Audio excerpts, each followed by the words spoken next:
What's up, you guys? Welcome to Fresh Off the Set. I am your host, Katie Stroot. And I'm Carrie Hawker-Diaz. And I'm David Osmond here hanging with the ladies. Good to be with you guys. So good to see you both. Right? Okay, so today this is a fun one. We have Paris Matthews. So we sit down with Miss Utah Paris Matthews to hear all about her incredible journey to Miss America. So she also shares some behind the scenes moments from her competition. Such a great dancer. And that makes me want to ask you guys the question. What would be your stage talent if you were competing in Miss America? Whoa. These pageants are not for the faint of heart. This is intense. So intense. Ladies. What my talent would be, I'm a singer by trade, so that'd be my go-to. I have a stupid human trick where I can gargle like way down onto my vocal cords, which is so weird. Winner! So if win. I needed a stupid trick, I got that. I feel like those are so That's not going to get me entertaining. any crown any day soon. Those are always so What about fun. you? I'm going to Carrie. need to hear that after the show here. I know we need a sample of that. Honestly, so I used to dance. I say that lightly. Used to. I sing a little bit, but not at a level that'd be comfortable You performing. got a great voice. Oh, you're You nice. do. It's not. No, And it's you're not an at that amazing level. hip hop rap artist when you want to be. Yo. Yeah, I'm also going to need to see a hair You hear flip. Hair flip I after do the love show that. too, Carrie. Hair flip. Got some gurgling and some hair flips. I probably would do. I've remembered this from elementary school. I can say all 50 states in alphabetical order like really fast. We don't have time now. Is it a but I song in can your do head that. you're doing, or was it a just little bit of a memorization? jingle? Yeah, it's a little bit of a jingle, so I Yeah. can say it like all the way through. Give us from a sample, just like 5 seconds. Alabama, Alaska, Arizona, Arkansas, California, Colorado, Connecticut, Delaware, Florida. Oh my gosh, she looks that's like good. she's about to start That's rapping good. for everyone not in this Now room. all the U.S. presidents go. Go and Okay, Brain fog. I know mine. I was a competitive roller skater for 10 years and traveled the country roller skating. Heck I yeah. actually, when I first auditioned for Dallas Cowboys cheerleaders, roller skating, they gave us like a thing to compete on, and roller skating was what I did, and everyone else was dancing. So I stood out in a very unique way. So I kind of like learned how to dance, but also roller skate on Nice. very small. So that would probably be mine. she's a skater. Did you roller derby it, like compete that way too? Everybody asked me, but I could kick some major, you know what? Yeah, I guarantee it. You've seen these muscles? Come on. And she says it with a smile. That's just like, yeah, you can tell she can take you to task. She can. All right, you guys, you want to dive in? Let's listen.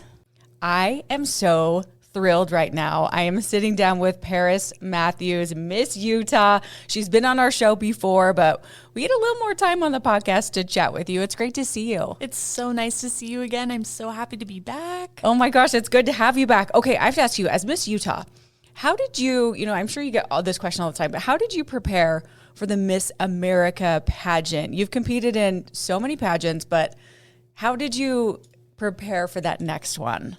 So Miss America was my 17th Miss America competition. And so I like to say it was the best for last. 17 is a lot. So I have I to clap right now because you're just amazing. Your consistency, you're so persistent, you're so hardworking. 17. Okay, keep going. Sorry, I didn't mean to interrupt you. No, not at all. But in a way, I've been preparing through the near decade that I've had the Miss America opportunity, and taking it to the Miss America stage is just showing my hard work and all that it's taken to get there on that stage in that final moment. But it was a lot of preparation, making sure that everything was pristine and right to go. And part of that was a lot of interview prep. And I would say almost every other day I was doing a mock interview. And I love interview. It's my favorite part of the competition, but also it's just sharing of who Paris is. And I am 26 years old, and I started when I was 19. And so now at 26, compared to when I was 19, I know who I am, what I believe in, what I'd bring to the Miss America brand as a Miss America. And so interview, although I was practicing every other day, was really just showing who Paris is. Okay, when people hear mock interview, if they, you and I both know what that is, but if people are listening and going, wait, what's a mock interview? Can you kind of explain what that process looks like? Yes, it's a panel. Sometimes it would just be one person asking me back-to-back fire questions for 8 minutes is how long our Miss America competition interview is, and it's 10 minutes at the state level. And they just ask me different things about the brand, about myself, fun idioms, and that's exactly what I would do at a mock interview. But sometimes my panel would be up to 5 people. And Wow. so they would ask me and push me out of my comfort zone. And sometimes it can be pushed to current topic issues. You have to be really educated and informed on what's happening in the world today as well. Yeah, absolutely. Okay, let's talk about the talent. section of your competition. How do you prepare for your talent, and what was your talent?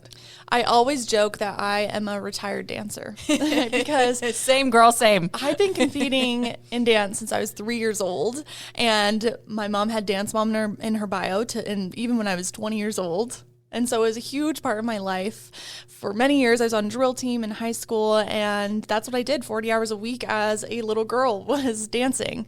But I stopped when I was 18, and the only time I was dancing was through Miss America competitions. And so this year, I knew I wanted to end with a bang, a fun, entertaining jazz routine. So I did a routine to all that jazz from my favorite musical, Chicago. Oh, that's so good. I love really it. Sassy, high energy. A lot of girls do passionate lyrical, which is one of my favorite kind of dances to perform, but I knew I wanted something fun, upbeat, and completely me, which is all that jazz. Did you do this? Oh, all that jazz. That's so good. That musical, Jazz hands, yes, all of it. is amazing. Okay, and when you come here and I see you, you're always looking absolutely beautiful and amazing you. in your dresses and your wardrobe. What about your wardrobe on stage? And when you how do you pick and choose, and the colors and the fit, and what's that process like? Well, competing for local and state competitions, it was really easy because I would just find something that was completely me. I would usually buy it secondhand, and I'd be good to go and feel perfect. But for Miss America, I kind of felt this extra pressure that it needed to be the best outfit I've ever worn in my entire life because it's Miss America. Yeah. And so it was hard to pick out an outfit and be like, okay, is this the best I can get?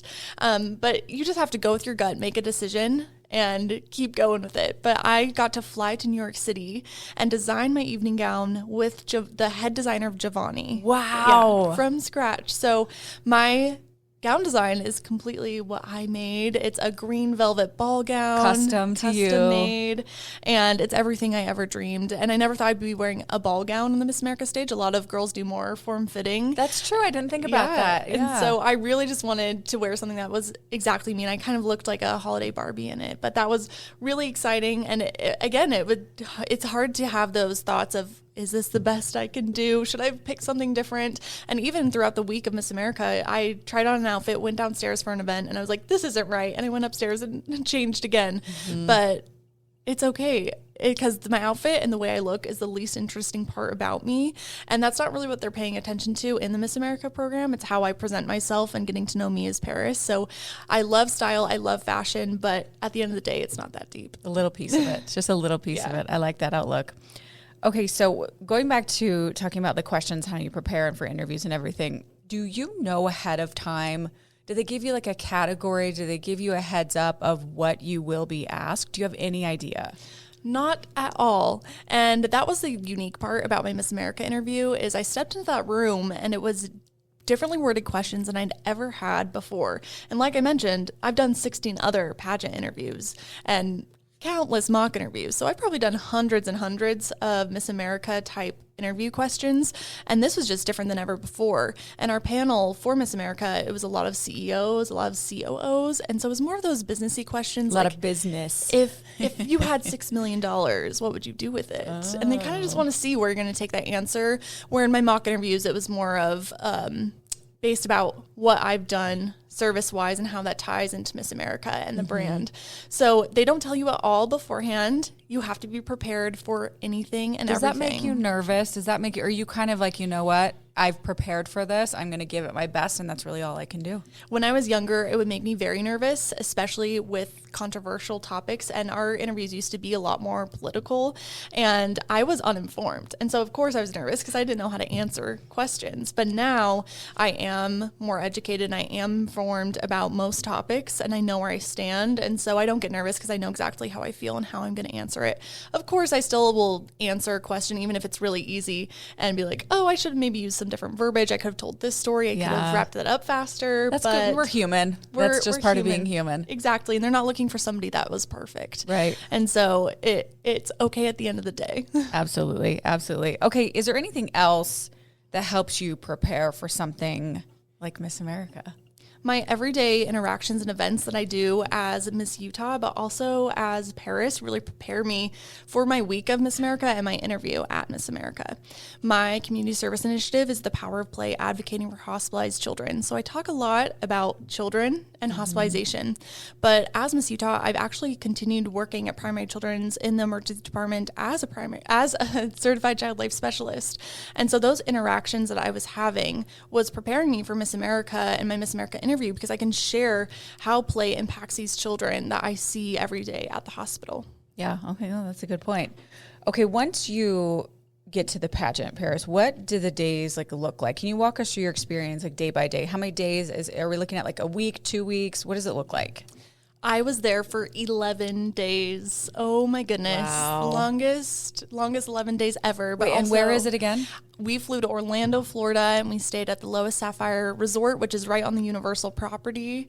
And we were there for 11 days in the Dr. Phillips Theaters where we were performing. And so I got there a day early so I could adjust. Good idea. Florida is a couple hours ahead. Yeah. And, Yep. Our first day, we had our check-in and orientation where we got our iconic black sash. In the Miss America program, we all wear white sashes, but the people that are honored enough to go to Miss America, they get a black sash for the week. So fancy. I got my black Miss Utah sash. I met all of the other states, which was really exciting to meet 51 other girls all over our country that I now have friends in every state.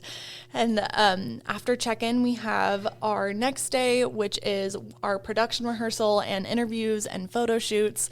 And it's a little bit of organized chaos, I'd like to say. But every night I was really only getting 3 to 4 hours of sleep.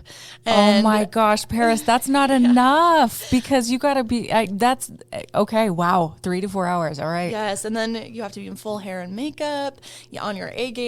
And look alive. Awake enough to be able to be adaptable in your interview questions and perform well on stage, hold a microphone and talk on stage. And this was during New Year's. And so we had a New Year's party when there was the teen preliminary competition where they did all of their on-stage competition, because it's teen contestants and Miss contestants.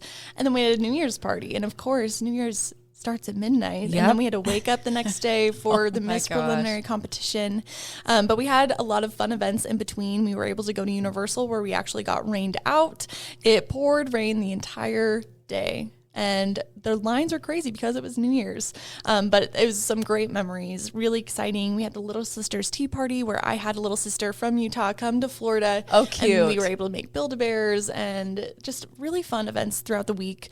Our talent was a separate day that we were able to perform. So all I had to focus on for one of the days was just my talent dance, which was really helpful. Because like I said, I'm a retired dancer.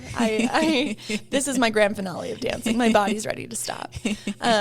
But then the grand finale is a new teen winner's crowned and a new Miss America is crowned.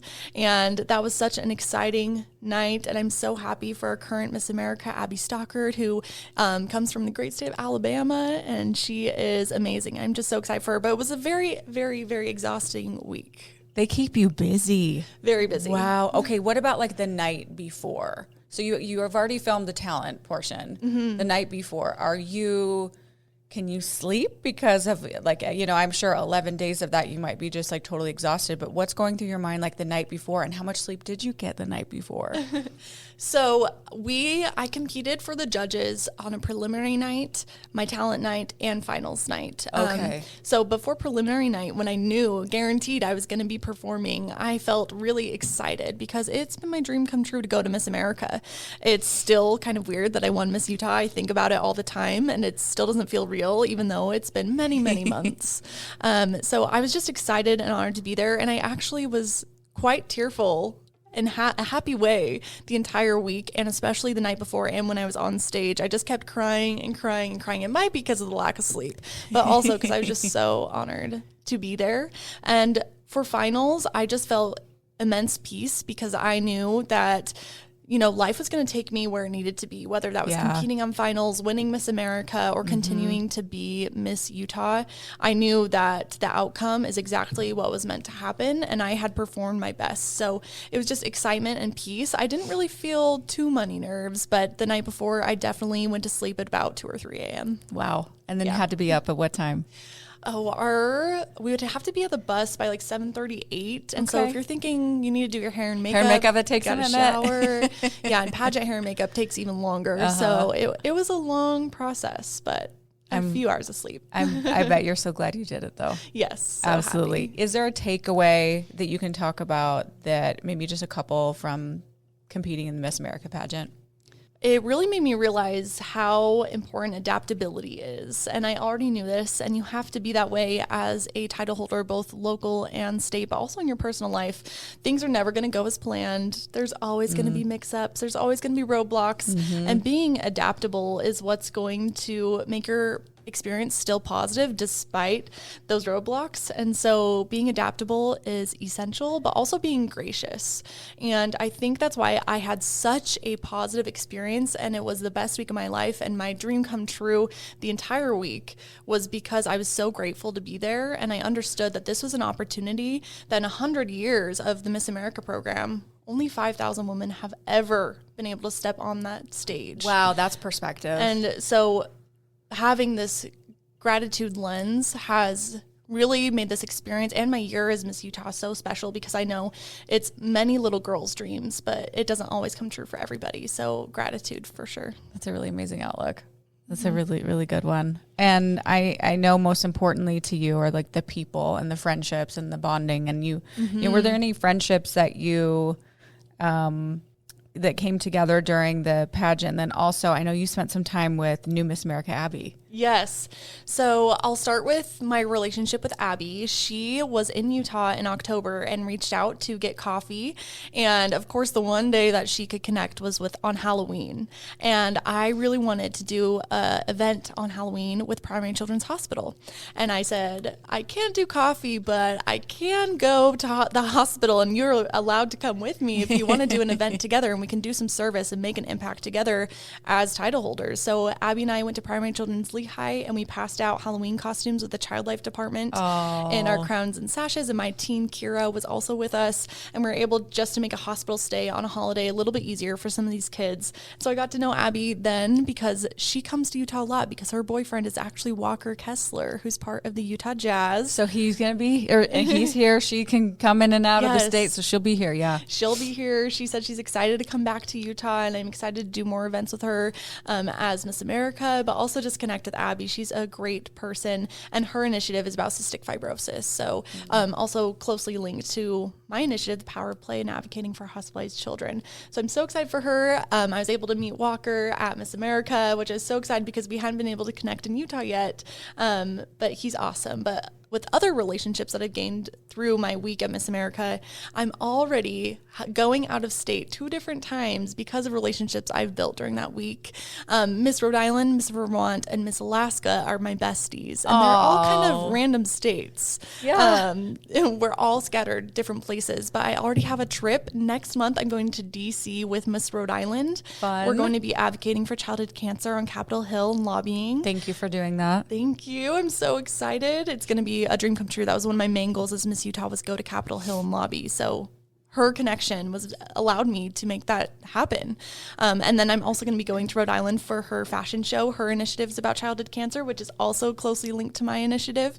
And I'll be going to Miss Vermont. So I'm traveling a lot as Miss Utah because of these relationships that I've built, and doing some countrywide state appearances as Miss Utah, which usually Miss Utah doesn't do. So it's been very exciting to make these relationships. I know that they will truly last a lifetime. And I always thought that was kind of a gimmick, like, oh, sisterhood, we love each other, Yeah. friendships, because I really didn't begin to form these tight relationships in the program until the last couple of years.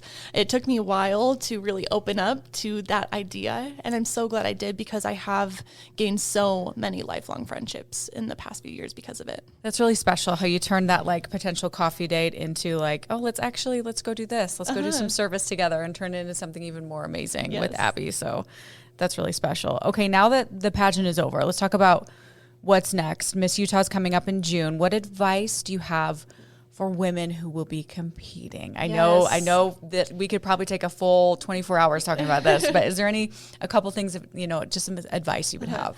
They are coming for my crown. It's going to be my retirement party. I'm very excited. We have 51 girls competing for the title of Miss Utah in June. Wow. And I'm so excited for them. But the biggest piece of advice that I have given at each local competition I MC or attend is make sure that you are appreciating the journey, not just the end destination. And part of that is only one girl walks away with the title. 1 out of 51. So statistically, your chances aren't that great. But it's the journey that really makes the impact on you as an individual and you in your community. And that's why I've been able to compete for so many years. People always say, well, if I would have lost 3 times, I would have given up. And for me, it wasn't even ever about winning, but it was the experiences I was gaining, the difference I was making, the relationships I was building, and how I was stepping more into my career. I created a licensed charity because of the Miss America organization, and I was gaining interview skills I wouldn't have found anywhere else. And so part of it is just the journey. That's why we sign up. That's why we compete. It's not for that crown. And if you're in it just for the crown, you're there for the wrong reasons, because you're not going to have a great year as Miss Utah, because you're not going to be as gracious, and it's not going to be as impactful for you or the people that you are touching as a Miss Utah. So that's my biggest piece of advice, is just enjoying the journey. Well, I think I truly, as we've gotten to know you here on the show, I truly think, and I follow you on social, and I truly feel like that is why you are so successful, is because you care more about the people and making a difference in lives, and then also the journey. I mean, that's a big piece of just, even if you're listening and you're not competing in pageants, just the journey in life, to try to enjoy it and not try to just immediately get to that destination and enjoy it is the journey. Sometimes easier said than done. Yes. But it's so rewarding when you do, and so I think that is why you are so successful, honestly, is because not only you're an awesome human being, Thank you, Paris, but you're, you enjoy all of it. You take the good, the bad, and you turn it into something amazing. Okay. You recently completed a successful toy drive. You were always giving back. Speaking of that, can you tell us more about that? And as you end you're getting close to the end of your reign, is there an event or moment that stands out to you that you would like to share? So as I mentioned, I have a licensed charity, The Power of Play. We collect one-time use play items to be given to hospitalized children. I work in the ER, so cleanliness and sanitation is essential to protecting our children and families. And part of this is we have to give away our items that can't be sanitized. So think Play-Doh, coloring books, crayons, stuffed animals, bubbles. These are all items that are giveaway. So once we give them away, they're thrown away, they're done. They can't be reused. And this means that we are lacking these items because we go through them so quickly. And that's my mission and why I created The Power of Play, because I would get called for crayons, and then I'm like, well, there's only 10 crayons left in this hospital. So, luckily Primary Children's has such a great support around Christmas time, but my mission is really to support the hospital year round and having these play items. But Riverton City government has done an amazing job at supporting me and my initiatives at The Power of Play. And I had a toy drop box at their library, but also they have partnered with me and have given me thousands of play items. And I just hit a really big milestone in The Power of Play, and I've reached 8,000 play items being donated to Primary Children's Hospital. 8,000, which is just so monumental and impactful for these children. And there are many times where I will give a donation and then I'll go into the basement and I'll grab said donation and then I give it out the next day. And that's how much it's needed. It's how much it's needed. And also I get to see firsthand how much that impacts a child. I'm giving away a blanket that I had donated to my charity that a child in Girl Scouts had worked on. And this child is scared to go to surgery and scared to not go to the OR without their parent. And one thing that's going to help them is having that soft blanket. So it's these little things where I get to see the impact and share that with others. So The Power of Play has been such an impactful thing for me, but also the children, the staff, the siblings, the families, and it's been an amazing thing to do as Miss Utah, and I'll continue to do for the rest of my life because it is my mission and my purpose. But one moment that really sticks out, as you had asked within my year as Miss Utah is I visited Seacrest Studios, which is a broadcast studio at Primary Children's, where they kind of had a podcast setup, kind of similar to where we are now, where we have microphones and headphones and TV broadcasting, and children are able to make shows, do interviews, and interact with special guests. Oh, that's amazing. I didn't know that. This is from the Ryan Seacrest Foundation. That's what I was going to say. Is there a connection with yes. Seacrest? Okay. And I believe it's only been 1 year. We just celebrated the Seacrest Studios' first birthday, and Ryan Seacrest and his family came for the opening. It was a fabulous day a year ago. But since then, I've been able to visit as my local title, Miss Panorama Land, and my current title, Miss Utah. And this year as Miss Utah, I was doing a broadcast event, and we were making crowns and sashes, and they interviewed me, and we played Pictionary. And there was a girl that was there, and she had traveled from out of state. And we were just talking, and she said, I may be at the hospital, but this is one of the best days of my life. And she was going for a pretty invasive procedure later that day that could have really made a child very nervous, and it could have been her worst day. And that just showed the impact that play has, but also me as a special guest being Miss Utah and the impacts that I can make for children, because I'm usually on the other side making those impacts as a child life specialist, but understanding that as a special guest and as Miss Utah, I also can make those same connections and make the hospital stay easier. And so I'm really looking forward and crossing my fingers I can do another event with Seacrest Studios this year before June is up and my title is given to another woman. I know you will. Like that's just meant for you. I mean, that's what I see it coming already. So I'm excited to see the future of that as well. When you're not competing and when you're not, doing all this, what does Paris like to do? What do you like to do? I've tried to really make it clear this year that Miss Utah is my priority, but it is not my whole life. Yeah. Because this is only a year of my life, and I can't let it become my entire identity, because when it's away, I'll feel very lost. And of course, it's going to be something that I'll miss so dearly. But I love watching reality TV. That's like my number one. Amen. Any love kind of reality TV. We love it. Spending time outside. I'm not a big fan of the winter and the cold. I don't like skiing, outdoor sports in the winter. That's okay. There's lots of summer stuff here in Utah. So I'm looking forward to summer to spend some more time outside, paddleboarding. I love traveling. As I mentioned, I'm excited to travel as Miss Utah. But I actually just booked a trip to Hawaii yesterday. Hey, I love it. But I also am a big foodie. And so trying new food and coffee places is like my number one thing, but I'm recently gluten-free, reluctantly, have to be, because I was diagnosed with Hashimoto's. I have that too. You do? Yes, I do. You're not gluten-free? I should be. Yeah. That's something that like I try to do because I know it's better for me. But I've had thyroid issues for years, and recently the last couple years found out it's Hashimoto. So oh gosh, I got diagnosed pretty randomly through a Miss Utah sponsor. They did sponsored a hormone consultation with me and ran all my panels of blood tests, and it came back positive for some pretty extreme Hashimoto's. So I've been gluten-free since, and my labs are looking better. But yeah, I'm a gluten-free foodie. Does it make you feel better? Can so you much tell better. a difference? Yes. Yes. You're gonna unfortunately probably have to try it. I try to do that a little bit, but completely I think it's my journey. Yes. I think that's where I need to head. Okay, is there anything else, do you have a favorite quote or some inspiration for people or general advice or anything else that you want our listeners to hear? Yeah, one of my favorite perspectives comes from this quote. I might say it wrong, but I am only one, but I am one. I cannot do everything, but I can do something. And I really thought that somebody needed to hand me this magic trophy that was going to make me be on a pedestal that would allow me to make a big difference. I needed to reach the ranks to make a difference in my community or for another person or for myself. But I realized that I could make a difference starting now. And starting now was actually me a decade ago. And so kind of when you were talking about advice that you wanted me to give those girls that are competing for Miss Utah in June, is that you can make a difference and act as if you are Miss Utah and have this big platform now. You don't need somebody to give you approval to make a difference for other people in their lives and to start chasing your big dreams. You can do it now. You don't need that approval.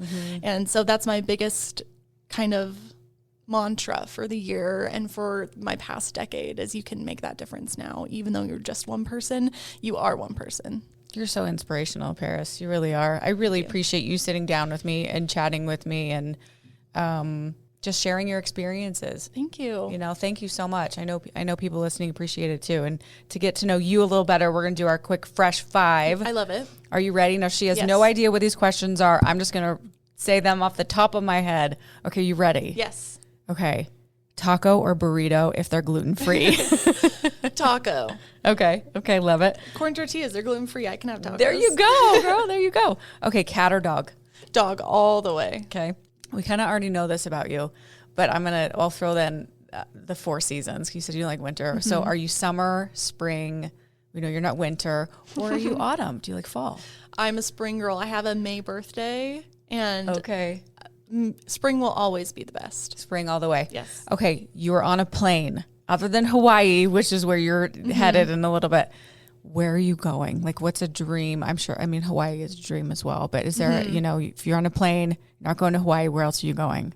This feels a little bit like a cop-out answer because I've already been to this place, Okay. but I would love to go back to Sweden. I lived there, and I worked at 5 different pediatric hospitals when I was training to become a child life specialist, and I want to go back every single day. I love, love, love, love the Netherlands, and I'd love to return. It's my dream. I bet it's beautiful. Yes. I bet it's absolutely beautiful. Okay, last question. What is making you smile right now? I'm excited it's the weekend. Hey, the weekend's always fun. Yes. We love that. Okay. It's so fun to chat with you and get to know you.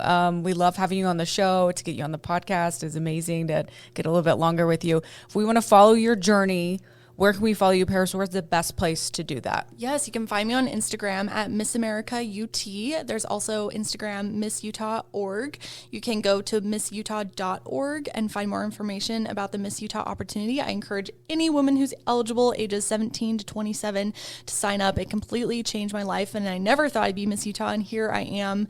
If you'd like to get involved in providing play opportunities or creating craft kits, tying fleece blankets, or having me speak at any of your events, you can go to thepowerofhospitalplay.com or email bookings@missutah.org. There it is, folks. There it is. Okay. It's great to see you. Thank you so much for being here. Thank you so much for having me. So much fun. I so enjoy talking to you. Thank you. Thank you, Paris.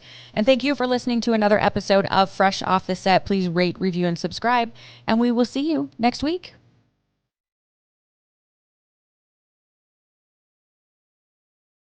Congrats, you made it to the end. If you want to continue to freshen up your day, you can watch us on Fresh Living every weekday on CBS Channel 2 in Utah at 1 o'clock. You can also watch us on our YouTube channel, KUTV Fresh Living, and follow us on social media. We will see you next week.